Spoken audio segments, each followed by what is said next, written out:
We've got ideas. We've got Schefter. Let's start in New England. Schefter, what's the latest with the Patriots? Mike Vrabel returns to New England today, interviewing with the New England Patriots in person.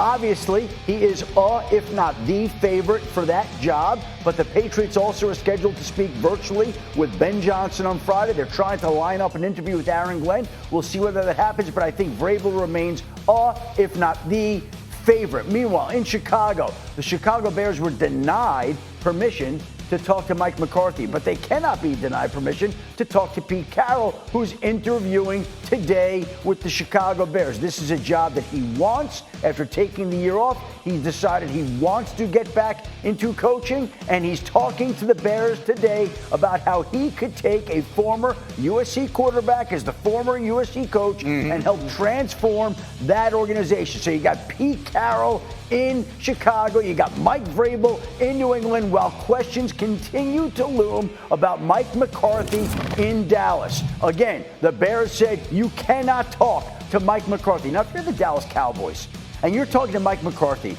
and you're denying him the chance to talk to the Bears, then clearly you must have some interest in trying to work out a deal before he becomes a free agent. If they don't, then that would be a very petty move on their part to deny permission when he could talk to them next week. So clearly, the Cowboys have some level of interest in working out a deal with Mike McCarthy. They've been talking, Mike McCarthy and Jerry Jones have. My understanding is a contract is not close at this point in time. But the Dallas Cowboys don't do anything very quickly. Dak Prescott signed his contract on the day that this season kicked off. CeeDee Lamb signed after all the other wide receivers at the end of the summer. And so this is a situation that looks like it'll go down to the wire to see whether Dallas and Mike McCarthy can figure out a solution to any differences they have, or whether Mike McCarthy does become a free agent and then does interview in Chicago and New Orleans and some of the other places that would have an interest in speaking with him. And to your point, he absolutely should be allowed to be doing that now. Jerry Jones, you called it petty. I called it mean-spirited. Whatever the answer is,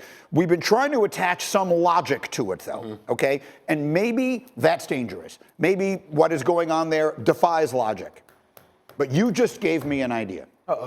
So the way this works with the Cowboys is the contract expired earlier this week, but the exclusive negotiating window doesn't expire till sometime next week, right? It's the 14th or something like that. So it's one day next week. You just mentioned Steve Sarkisian is a person of interest that some NFL teams might be interested in. Let me make this 100% clear for all of you who like to aggregate all the things that get said on these shows. Adam Schefter is not reporting this, okay? But I'm speculating.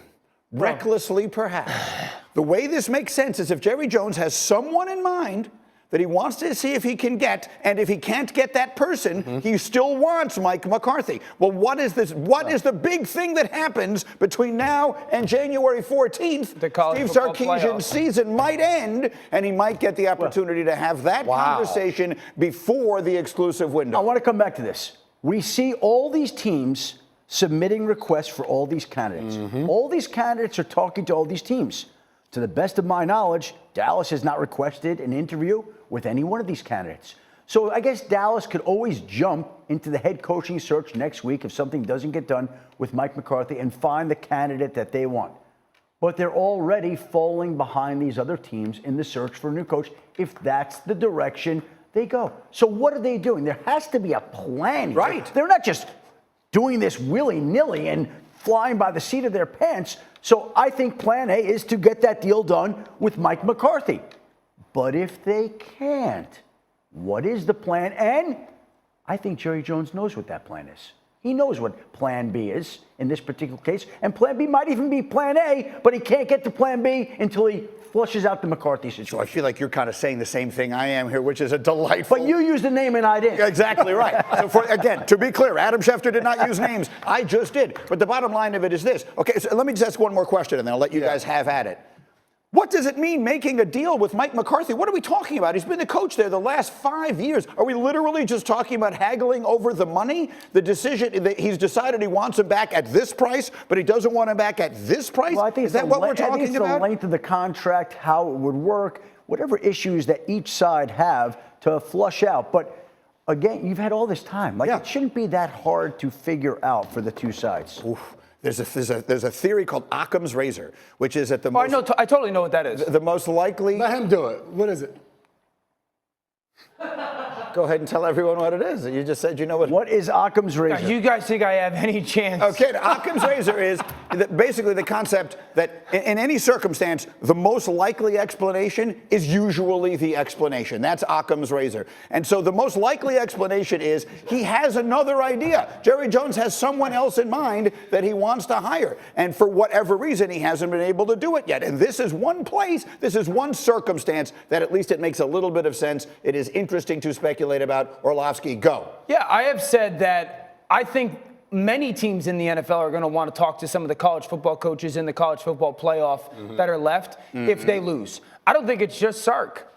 I think teams in the Cowboys could want to talk to Ryan Day. I think they could want to talk to Marcus Freeman. I think that the way that the NFL is going is trending a little bit towards the younger coach. And so my thing would be with Dallas.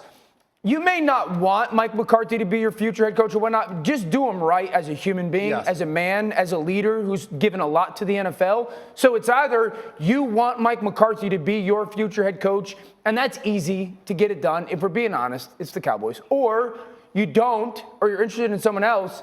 And if that's the case, then let them go interview for other jobs, specifically the Chicago Bears. Well, we think that they should, but they're not. And so that's what we're trying to do is figure out a reason why they're not. And I would argue to your point of just do right by him. Already they haven't done that because, to your point, Schefter, if this is plan A, that Mike McCarthy is back as your head coach, why do you want to take that down to the wire? You go to your specialty. Let's run the hurry up. We got big injury news in these playoffs. Start in Baltimore. Zay Flowers, for another day, he did not practice, and that means going into today, he has not practiced this week, which tells you that he doesn't stand a very good chance of playing on Saturday night against the Pittsburgh Steelers. We'll see if there's a way he can turn it around today. I don't believe this is any type of long-term injury, and if the Ravens were able to win on Saturday night, then I think there's a real chance that Zay Flowers would be back for the divisional playoff round. But right now, it sounds unlikely that he's going to be ready for the Saturday night wild card matchup against the Pittsburgh Steelers. Meanwhile, as for the Green Bay Packers quarterback, Jordan Love has been dealing with an elbow injury that has affected his hand and his throwing motion.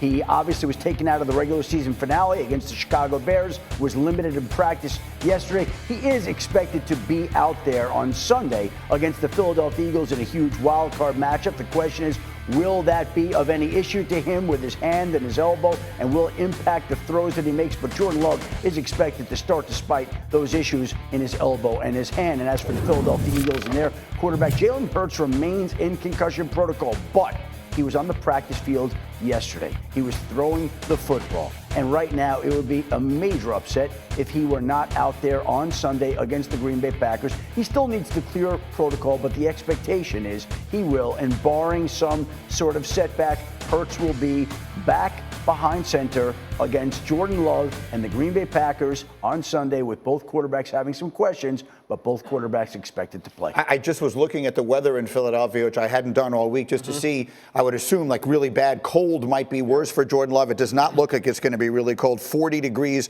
mostly sunny, not a lot of wind. Let's talk about Hurts. Okay, because to me, this is what I meant when I said one of the hugest developments that could happen. He's been in the concussion protocol, but I don't know that even the most astute football fans really fully understand the way the concussion protocol works. But you have to go through 5 steps, and if at any point you fail one of them, you go all the way back to the beginning. Yep. His being on the practice field yesterday is critically important. It means he is minimum step 3 and maybe step 4. If he wakes up this morning without a recurrence of symptoms, then he is a go. Then he's going to be able to play. The question is, does it impact how they call the game? If you've got a quarterback coming off a concussion and you need to win 4 games to win a Super Bowl, and maybe the thing he does best is run with the ball, especially when you need it on 4th and 1, are you running all that stuff with him coming off a concussion? Not unless I have to win the game this coming weekend. I want to do everything I can if I'm Philadelphia to win this football game with players like Saquon Barkley carrying it and A.J. Brown having it in his hands and Devontae Smith. I'm not going to run Jalen Hurts intentionally until I have to. If it gets into that fourth quarter situation and we need a first down to go salt the game away, or we need to get a first down to get in field goal range to win the game, then I can do it. But I'm not starting the football game that way. I want to make sure that I keep him as clean and as safe as possible. So So if you're a defender and your suspicion is that's the way they're going to be looking at this game, what does it mean? How does that change the way you can go about defending Saquon Barkley in particular? Well, you commit more to Saquon. And when I say that, when they're in the gun and Saquon is standing next to Jalen Hurts and he gets the ball and he puts it out there, for a defense, that option is tough because you may have two guys coming off that side and somebody has to commit to try to stopping Jalen Hurts just in the event that he holds on to the ball. If you know he's not going to become a threat or a ball carrier,